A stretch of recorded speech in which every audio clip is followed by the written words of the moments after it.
Good morning, eighth graders. Today we are going to start day one of the Manifest Destiny and the Mexican War Notes. This packet was one of the packets that you received that Friday, that last day that we were in the middle school building. So go ahead and get those out. We are going to split these notes up over 2 days. So today is going to be day one, and then tomorrow we're going to finish this packet off. Manifest Destiny is something that we've talked about throughout at least the past three note packets talking about independence for Texas, westward expansion. So this should be a pretty familiar term, manifest destiny. And then the Mexican War is what we are going to talk about tomorrow. And that is kind of one of the after effects or the consequences of Texas being annexed into the United States. So our agenda for today is I need you to answer the bell ringer. We're going to start the manifest destiny note. So hopefully you are listening to this right now and then answering the exit ticket. Just a reminder, make sure that you are answering both the bell ringer and the exit tickets. The I can statement is give at least one reason why someone in the 1840s would want manifest destiny and the expansion of the US. So this is something that's going to tie directly into the exit ticket for today, which is a pre-test question from that test that we took at the beginning of the year. So let's go ahead and get started. The roots of manifest destiny. By the 1840s, many Americans were sure that the U.S. would expand all the way to the Pacific, and they believed that nothing could stop this growth from taking place. So at this point in time, the United States is feeling incredibly strong, incredibly powerful. They feel like they have the means to expand the United States as well as kind of the right, like they are entitled to this space, this territory for all that they've gone through for it. So at this point, the Pacific is literally the entire U.S. continent. So expanding its own territory, its own power throughout this entire space. So this expansionist view became known as manifest destiny, and this term was first used by John O'Sullivan, a New York editor. So going into kind of who this man was and how he coined this term manifest destiny. He was documented for writing, the American claim is by the right of our manifest destiny to overspread and to possess the whole of the continent which Providence, or God's blessing, has given us for the development of the great experiment of liberty. We are the nation of human progress, and who will, what can set limits to our onward march. So that's John O'Sullivan, who is that writer for that paper.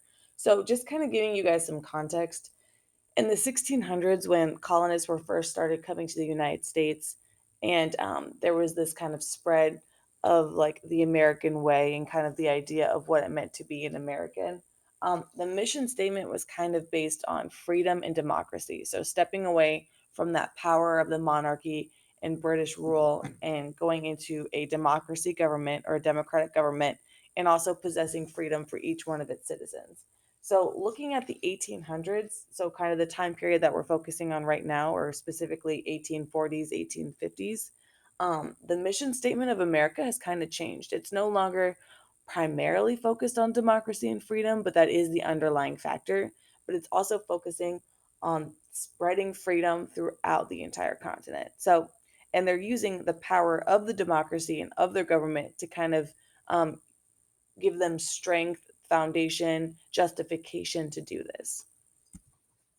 So the roots of manifest destiny lay in America's economic, political, and social experiences. So this is like giving the permission to do something that's never been done before. It's kind of a shock and awe factor, which is kind of what this cartoon here on the side is alluding to. It's saying that this is ours. We're taking this. We are going to show you how it should be done, how freedom and liberty are supposed to be expressed in a human society or a social experience. So many Puritan colonists believed North America was a promised land that God had given them to set up a new society. So in the beginning, when the Puritans were taking over and these colonists were spreading throughout the coast of the United States, um, they believed that they were given the powers by God Almighty and their religion, which was the strongest because faith was incredibly strong at this point. Um, God was the one who gave them this land. God gave them this territory. God gave them this society, and they had the justification or the jurisdiction to spread as far as they possibly could. So, um, what the United States was looking at, like at this point, was a religious example for the rest of the world. So, all the eyes were kind of on America at this point, and America was pretty much just kind of showing off. So that is kind of what the political cartoon on the side is looking at. Everyone's staring at that guy, um, just kind of with their mouths open, kind of like, "Oh my God, like what is this? How is this happening?" Because that's what America was doing. It was setting the trend of expansion and territory and freedom and you know, religious expansion and government and all this stuff. So moving on to the next slide.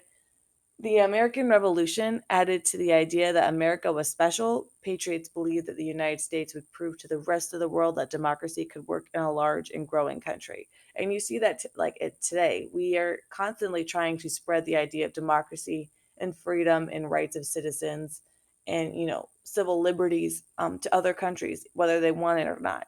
So this idea of America being something that should be followed, that there's no way that anything that we're saying is wrong, that we clearly know the way, we should show other people the way, we should be the leaders for the entire world. I mean, this is what the United States patriots are looking like at this point. So, after the United States became independent, there were strong economic reasons to expand. Um, so, here are the three main reasons why expansion became such a necessity. For one, the population was growing at a pretty crazy rate. And so, people obviously needed more room. At this point, you didn't see apartment buildings with tenants and, you know, hundreds of people living inside one apartment complex.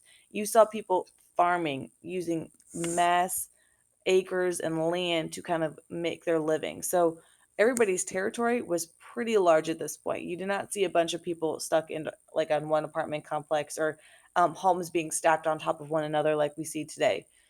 People had, you know, first story homes and they were on large pieces of land. Also, farmers wanted more land to grow crops because that was kind of their means of income. So they wanted more land to grow crops, and industry needed more natural resources because we were turning into an industrial country that was creating these um, means of like economic strength. And to have that, we needed that industry and we needed those crops. Businesses wanted more markets for American goods as well.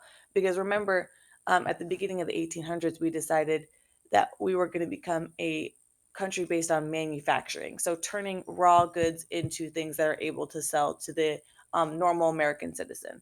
So creating these businesses also required a little bit more space as well and expanding their market. So at this point, war is breaking out in Texas because in 1845, December of 1845, we talked about this in the last notes. It's kind of where we left off. Texas became the 28th state. This was under James K. Polk, who was the president at this time. He won the election in 1844, and I'll talk more about him in a moment. But this completely angered the Mexican government because at this point, Texas had become before 1845, they seceded away from Mexico. They were an independent nation, and all of a sudden they were accepted or annexed into the United States. So the Mexican government considered this province stolen.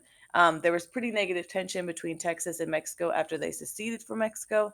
And now, since they all of a sudden were buddy buddy with the United States, they became part of the Union. There was even more negative tension, and Mexico felt like the territory had been taken away from them.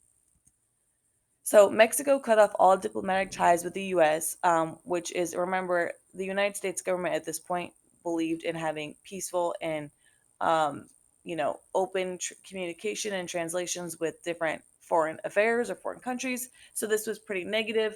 And Mexico ordered Americans to leave California and banned further immigration there.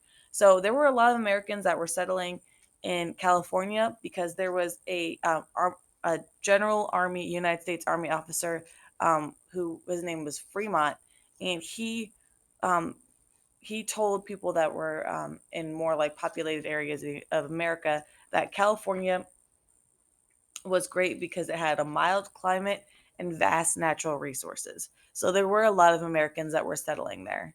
And they also, Mexico continued to argue that the Nueces River was the southern border, not the Rio Grande. So if you look at this picture on the right here, you can see the Nueces River down at the bottom, is this expansion that kind of goes a little bit further up versus the Rio Grande that is like a long stretch of water.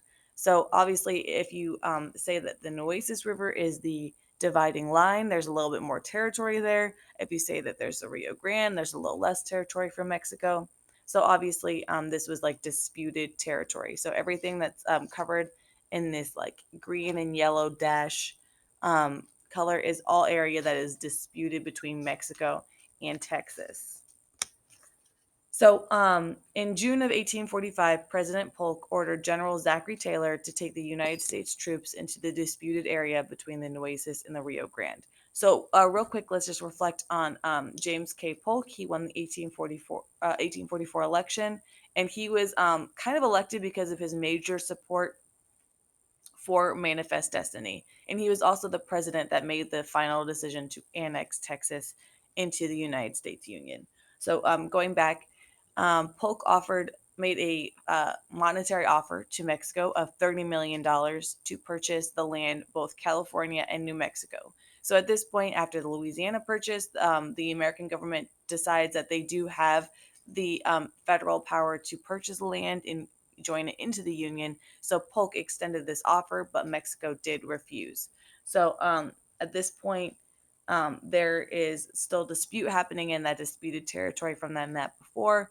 Mexico is still wanting to claim that land, and Polk is still deeming that that land is the right or the justification for the United States to expand upon.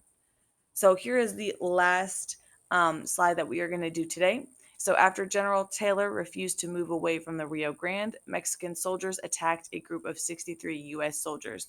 So thinking about this map, I'm going to jump back real quick. I apologize. So this disputed territory, General Zachary Taylor and his troops settle within this disputed territory to kind of, I don't know if it was to keep the peace or to kind of poke the bear, but they were settling there and they did not make the first offensive move. So while they were there, Mexican soldiers did attack.